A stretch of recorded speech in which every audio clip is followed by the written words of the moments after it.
अस्सलाम वालेकुम। आज हम इंडिपेंडेंट टी टेस्ट करेंगे। सबसे पहले इसकी स्टेटमेंट देख लेते हैं। उससे भी पहले आपको इसकी शॉर्ट डेफिनेशन पता होनी चाहिए। आपने टी टेस्ट तो किया होगा। टी टेस्ट जब ग्रुपिंग में आ जाए, जब दो सेपरेट इंडिपेंडेंट ग्रुप हों, तो उसे फिर इंडिपेंडेंट टी टेस्ट में करेंगे। A study using two separate samples is called an independent measure study और बिटवीन सब्जेक्ट स्टडी। ये एक शॉर्ट डेफिनेशन हो जाएगी इंडिपेंडेंट टेस्ट की। एक स्टेटमेंट देखते हैं इसकी और फिर क्वेश्चन सॉल्व करते हैं। In a study of jury behaviour, two samples of participants were provided detailed about a trial in which the defendant was obviously guilty, although Group 2 received the same details as Group 1. The second group was also told that some evidence had been withheld from the jury by the judge. Later, the participants were asked to recommend a jail sentence. The length of term suggested by each participant is presented here. Is there a sufficient difference between the two groups in their responses? ये statement हो जाएगी। अब इसके sample लेंगे हम दो, और जो कि पेपर में आपको दिए गए होंगे, ठीक है। फिर हम क्वेश्चन सॉल्व करेंगे। जी, ये डाटा हम देख लेते हैं कि कैसे डाटा आएगा। डाटा ग्रुप 1 या सैंपल 1 या कोई भी नाम से आ सकता है। यहाँ पे ग्रुप 1 और ग्रुप 2 दो कॉलम दिए गए हैं। पहले कॉलम में है 4 4 3 2 5, 4 4 3 2 5 1 1 4। दूसरे कॉलम में क्या है? 3 7 8 5 4 7 6 8। अब इसे क्वेश्चन स्टार्ट कैसे होगा आपको पता है। सबसे पहला जो स्टेप है हमारा वो क्या है? State the null and alternative hypothesis. इस स्टेटमेंट से हमें अंदाज़ा हो रहा है कि ये टू टेल टेस्ट है। आमतौर पे भी इसे जब दो सैम्पल कंपैरिजन है तो ये टू टेल में गिनेंगे। एच नॉट बनेगा। सबसे पहला स्टेप क्या होगा? अब लिख लें, state the null and alternative hypothesis and select an alpha level. H not क्या होगा और H1 क्या होगा? μ1 minus μ2 is equal to 0। μ1 minus μ2 is not equal to 0। Got it? H not क्या शो कर रहा है? For the population knowing evidence has been withheld has no effect on suggested sentence. वो जो जेल सेंटेंस की बात हो रही उसके ऊपर है। H1 क्या है? For the population knowledge of withheld evidence has no effect on the jury's response. एक चीज़ है जिसमें इफेक्ट देखा जा रहा है, एक चीज़ है जिसमें इफेक्ट नहीं है। जैसे काइस्केर में हमने देखा था attributes are independent, attributes are dependent, ठीक है। एक चीज़ में छूट दी जा रही है, इक्वलिटी है, और दूसरे में नॉट इक्वल। Got it? अब इसमें हम श्योर नहीं है। जब ये हाइपोथेसिस टेस्ट हो जाएगा पता चल जाएगा कौन सी स्टेटमेंट H नॉट एक्सेप्ट हुआ या रिजेक्ट हुआ। फिर पता चलेगा कि एक्चुअली हाइपोथेसिस कौन सा सही था और कौन सा रिजेक्ट हुआ। अब इसमें अल्फ़ा लेवल कितना दिया गया है? 0.05 अल्फ़ा लेवल है। Level of significance 0.05। चूँकि ये नॉट इक्वल H1 का साइन, तो ये टू टेल टेस्ट हो जाएगा। Two tail on both sides, minus infinity plus infinity.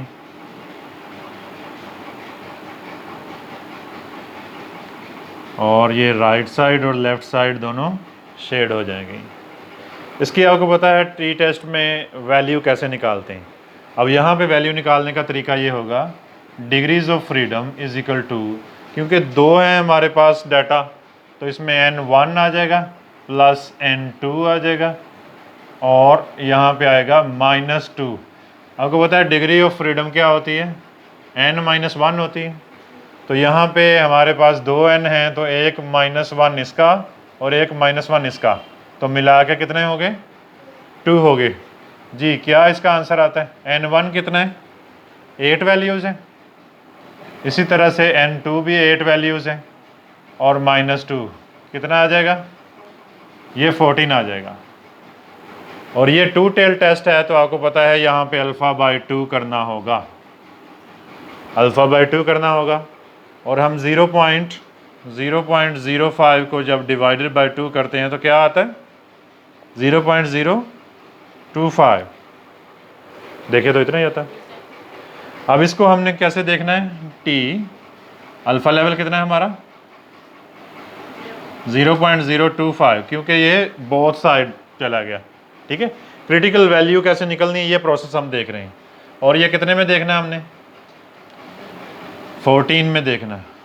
ठीक है, तो यहाँ पे वैल्यू आ जाएगी, क्या आ रही वैल्यू, अगर इसे टी के टेबल में देखें तो ये हमारा अल्फ़ा है 0.025, क्योंकि डिवाइडेड बाय 2 किया है तो इतना बच जाता है। और यहाँ से हम इधर वाली साइड से हम डिग्री ऑफ फ्रीडम लेके आएंगे, जो कि हमारे पास कितनी है अब 14, और 14 में हमने देखा 0.025 को तो ये बना 2.145, ये वाली वैल्यू आ जाएगी जी। क्रिटिकल वैल्यू हम पहले ही दर्ज कर लेते हैं, हालांकि ये लास्ट पे हम कर सकते थे। अब ये हमें यहाँ से क्रिटिकल वैल्यू कितनी मिली, प्लस माइनस 2.145। ये प्लस माइनस इसलिए है तो क्योंकि इधर माइनस में आ जाएगी ये भी वैल्यू और इधर प्लस में आ जाएगी। माइनस में क्या आएगा 2.145, यही टेल हम बाद में भी यूज़ करेंगे 2.145। अब कैलकुलेटेड वैल्यू देखेंगे कि वो एक्सेप्टेंस रीजन में फॉल कर रही है या क्रिटिकल रीजन या रिजेक्शन रीजन में फॉल कर रही है। ये हम जब कैलकुलेट कर लेंगे टी टेस्ट तो तब पता चलेगा लास्ट पे। अब हम प्रोसेस की तरफ बढ़ते हैं। स्टेप 3 हो जाएगा, ये स्टेप 2 था, आइडेंटिफाई द टेस्ट क्राइटेरिया। इसमें लेवल ऑफ सिग्निफिकेंस हमने देखा, हमने डिग्रीज ऑफ फ्रीडम कैसे निकालनी और क्रिटिकल वैल्यू कैसे निकालनी, ये प्रोसेस हमने कर लिया। अब स्टेप 3 होगा कंप्यूट द टेस्ट स्टैटिस्टिक। अब यहाँ पे टेस्ट स्टैटिस्टिक को कंप्यूट करने का वक्त है। हम इंडिपेंडेंट टी टेस्ट का फार्मूला अभी नहीं लिखेंगे, ये हम बाद में लिखेंगे, लेकिन इसके जो इंग्रेडिएंट्स हैं, छोटे छोटे स्टेप हैं, वो अभी हमसे शुरू हो जाएंगे यहाँ से ही। We are computing the T independent test. To do this we will need the mean and sum of squares. सबसे पहले हम मीन निकालेंगे, फिर सम ऑफ स्केयर्स निकालेंगे, for each sample pooled variance निकालेंगे, और फिर हम एंड एस्टिमेटेड स्टैंडर्ड एरर, और फिर इसका स्टैंडर्ड एरर निकालेंगे। इसके बाद फिर कंटिन्यू करेंगे इंडिपेंडेंट टी टेस्ट को। चलें देखते हैं। Sample means and sum of squares are computed as follows. सबसे पहले क्या निकालेंगे, सैम्पल मीन निकालेंगे। अब ये हमारे पास जो G1 या सैम्पल 1 है, इसको हम x मानेंगे। ठीक है, इसको भी x मानेंगे, इसे x1 कह सकते हैं, इसे x2 कह सकते हैं। अब क्या करना होगा, हमें समेशन x निकालना है और इधर भी समेशन x निकालना है। ठीक है जी, इसका समेशन x कितना आ जाएगा 24 आ जाएगा, और इसका समेशन x कितना आएगा 48। अब यहाँ पे हमें x स्क्वायर निकालना है और यहाँ पे भी x स्क्वायर का कॉलम बनाना है। आप इन दोनों को सेपरेट जुदा करके दो नीचे आंसर निकाल सकते हैं जी। इसका x स्क्वायर बनाएंगे, ये 16 है, फिर 16 है, फिर 9 है, फिर 4 है, 25, 1, 1 और 16। जब इसको समेशन करेंगे x स्क्वायर को तो वैल्यू आ जाएगी हमारे पास 88। इसी तरह से इसका x स्क्वायर करेंगे 9, 49, 64, 25, 16, 49, 36 और 64। अब इसे x स्क्वायर को प्लस किया तो वैल्यू क्या आई 312। ये वैल्यूज़ हमें चाहिए। अब हम हेडिंग देंगे मीन्स, दोनों मीन्स लिखेंगे हम। एक तरफ μ1 आ जाएगा, μ1 इसका होगा, ये जो डाटा है इसका मीन जो है वो μ1 कहलाएगा। क्या फार्मूला होगा, समेशन x 1 भी कह सकते हैं या वैसे ही कर दें जी। इसका समेशन x कितना है 24 है, और n आपको पता है 8 है वैल्यूज़, और कितना आ जाएगा आंसर 3।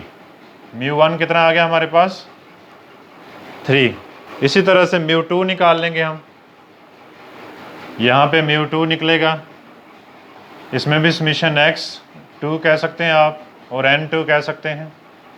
जी यहाँ पे 48 है और ये 8 है, कितना आ जाएगा इसका आंसर? 6 आ जाएगा। यहाँ तक क्लियर हुआ? दो डाटा थे हमारे पास, हमने दोनों डाटा का सेपरेटली म्यू निकाला, मीन निकाला। आप इसको x1 और n1 से शो कर सकते हैं और इसको x2 और n2 से शो कर सकते हैं। अगर आप ऐसा ना करना चाहें तो आप सेपरेटली दोनों के जवाब ले लें और मेंशन कर दें कि ये μ1 का है और ये μ2 का है। अब ये अपने रिकॉर्ड का हिस्सा बना लें, हम आगे चलते हैं।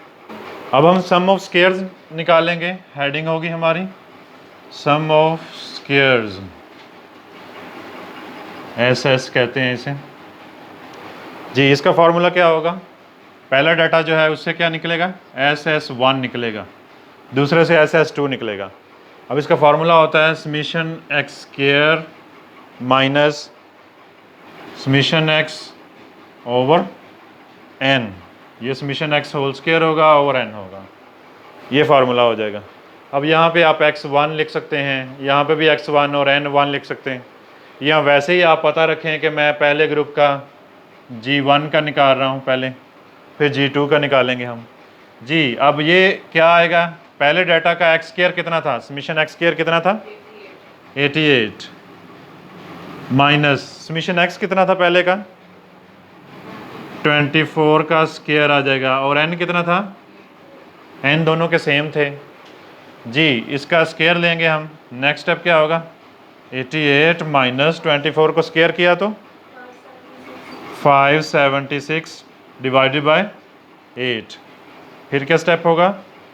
इसे डिवाइड कर देंगे। 88 माइनस 72, क्या ये सही है?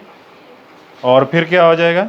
SS1 का आंसर आ जाएगा फाइनली 16। क्या ये प्रोसेस समझ आया आपको? ये 24 एक डाटा था जो हमने पहले लिखा, ठीक है। ये x1 जो ग्रुप 1 है उसका जो x था उसका टोटल है, समीशन x है, ठीक है। समीशन x1 कह सकते हैं इसे। अब यही प्रोसेस हम G2 के साथ करेंगे। यहाँ पे G2 का हम निकालने जा रहे हैं सम ऑफ स्क्वायर्स। क्या फार्मूला होगा? SS2 is equal to summation x square minus summation x whole square over n। अब यहाँ पे आप x2 और यहाँ पे भी x2 और यहाँ पे n2 लिख सकते हैं, या वैसे ही डाटा को सेपरेट रखें। जी दूसरे डाटा का x स्क्वायर कितना था? समीशन x स्क्वायर कितना था? 312 माइनस समीशन x कितना था दूसरे डाटा का? 48। और यहाँ पे चूँकि स्क्वायर है तो ये लगेगा, और n दोनों के बराबर थे 8 था। जी नेक्स्ट स्टेप में क्या होगा? 312 माइनस 48 का स्क्वायर किया तो 2304 आ जाएगा डिवाइडेड बाय 8। जी 312 माइनस जब 2304 को डिवाइड किया 8 से तो क्या आया? 288 आ जाएगा। अब फिर माइनस हो जाएगा, 312 से माइनस हुआ 288 तो कितना आ गया? 24। SS2 का भी जवाब हमारे पास आ चुका है। सिंपल प्रोसेस है, कोई कहीं पे डिफ़िकल्टी है तो पूछ लें मेरे से। सबसे पहले हमने मीन्स निकाले, उसके बाद हमने सम ऑफ स्क्वायर्स निकाले। ये प्रोसेस का हिस्सा था। अभी कैलकुलेशन कर रहे हैं हम इंडिपेंडेंट टी टेस्ट के फार्मूला तक पहुँचेंगे ऐसे ही। Got it? अब हम निकालेंगे पूल्ड वेरिएंस। पहले तो हमने सेपरेटली मीन्स निकाले और सम ऑफ स्क्वायर्स भी सेपरेटली निकाला। अब पूल्ड वेरिएंस दोनों के कॉम्बिनेशन से निकलेगा। क्या फार्मूला होगा पूल्ड वेरिएंस का?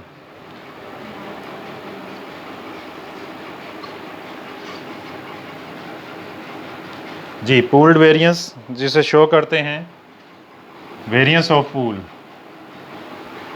यहाँ पे आ जाएगा variance of pool is equal to SS1 plus SS2 divided by degree of freedom 1 plus degrees of freedom 2। ये फार्मूला हो जाएगा हमारा। अब SS1 का आंसर कितना था हमारे पास और SS2 का कितना था? 16 था प्लस 24 था SS2 डिवाइडेड बाय, आपको पता है DF 1 कैसे निकलेगा, n1 माइनस 1 करने से, और df2 कैसे निकलेगा, df2 निकलेगा n2 माइनस 1, दोनों से n1 ही होता है ना, n माइनस 1 होता है डिग्री ऑफ फ्रीडम। अब ये चूँकि बराबर थी तादाद तो फिर क्या हो जाएगा 7, ये भी इतना ही हो जाएगा, तो यहाँ पे फिर क्या आ जाएगा 7 प्लस 7। नेक्स्ट क्या स्टेप होगा, ये प्लस हो जाएंगे, कितना आया, और ये भी प्लस हो जाएंगे, फिर डिवाइड होंगे तो आंसर आ जाएगा 2.86। एक दफ़ा क्रॉस चेक कर लें आप, पूल्ड वेरिएंस या variance of pool is equal to 2.86। ये स्टेप मैंने छोड़ दिया है, स्किप कर दिया है, आपको पता चल रहा है। वेरिएंस ऑफ पूल निकालना आ गया या पूल्ड वेरिएंस निकालना आ गया, कोई डिफ़िकल्टी कोई मुश्किल तो पूछ लें, आगे चलें। अब हम निकालेंगे estimated standard error. Estimated standard error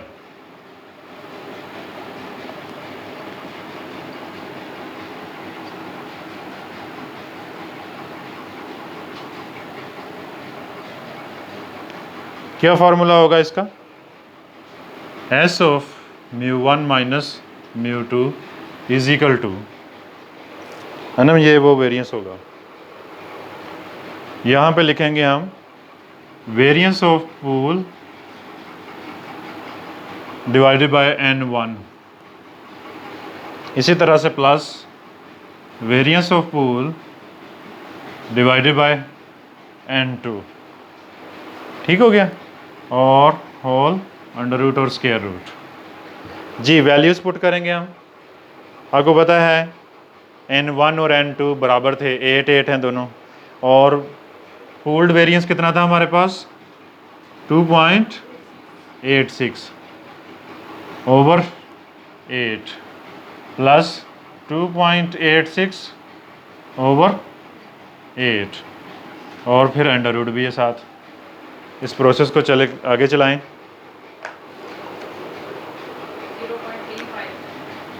0.358 round कर लेंगे हम, प्लस 0.358। अब ये आपको पता चल रहा है डिवाइड करके आया, और इसके ऊपर अंडर रूट भी है। नेक्स्ट प्रोसेस क्या होगा, अब इसे प्लस करके अंडर रूट लेंगे तो हमारा आंसर आ जाएगा, प्लस किया तो 0.176 आ जाएगा, और फिर इसके बाद इसका अंडर रूट लेंगे तो फिर क्या आएगा हमारे पास 0.419। इसका अंडर रूट लिया तो हमारे पास वैल्यू आ गई 0.85। ये हमारे पास क्या हो जाएगा एस्टिमेटेड स्टैंडर्ड एरर। फाइनली अब हम इंडिपेंडेंट टी टेस्ट करने जा रहे हैं। द टी स्टैटिस्टिक हेडिंग होगा हमारा। Finally the T statistic can be computed. अब टी स्टैटिस्टिक का फॉर्मूला क्या है, T is equal to μ1 minus μ2, फिर यहाँ पे फिर माइनस आ जाएगा, अगेन μ1 माइनस μ2। अब यहाँ पे फ़र्क क्या होगा ओवर, यहाँ पे अभी हमने स्टैंडर्ड एरर कैलकुलेट किया है, स्टैंडर्ड एरर ऑफ μ1 माइनस μ2। जी वैल्यूज़ पुट करेंगे। अब ये जो मीन है, मीन 1 है और ये मीन 2 है, ये जो हमने मीन निकाले थे वो हैं। पहले का मीन कितना था, μ1 कितना था 3 था, दूसरे का 6 था, और फिर ये वाले जो हैं ये हमने हाइपोथेसिस में जो रखे हैं μ1 माइनस μ2 इज इक्वल टू 0। हम दो डाटा का कंपैरिजन कर रहे हैं ना, एक तो हमने डाटा से निकाल लिया और दूसरा हमने कंसीडर किया जो हमने हाइपोथेसिस से में यूज़ किया है, नॉट इक्वल और इक्वल। Got it. अच्छा आप ऐसा भी कर सकते हैं कि यहाँ पे आप म्यू के बजाय एम लिखें, मीन 1, ताकि आपको फिर थोड़ा सा फ़र्क दोनों का रहेगा, मीन 2। ठीक है, फिर आपको ये उलझन नहीं रहेगी कि ये 0 क्यों आया और ये ऐसे क्यों है। आप पीछे भी इसे M1 से शो कर सकते हैं, वहाँ पे हमने μ1 से शो किया था, अब वहाँ पे भी M1 से शो कर लें। क्या ये चीज़ समझ आई आपको? हमने दो डाटा दोनों का मीन निकाला था, मीन 1 भी निकाला था, मीन 2 भी निकाला था। मीन 1 3 निकला था, मीन 2 6 निकला था। उसे आप m से शो कर लें, म्यू से ना करें, क्योंकि वो सैम्पल है। वैसे भी सैम्पल को आपने म्यू से शो नहीं करना, म्यू से पॉपुलेशन शो होती है। Got it. अब आगे चलते हैं। ये वैल्यू कितनी आई थी स्टैंडर्ड एरर की? 0.85। जी ये कैलकुलेट हो जाएगा तो ये माइनस में आ जाएगा, -3 आ जाएगा ओवर 0.85। इसे डिवाइड किया तो कितना आया? -3.53, -3.53। ये हमारे पास इंडिपेंडेंट टी टेस्ट की वैल्यू आ गई।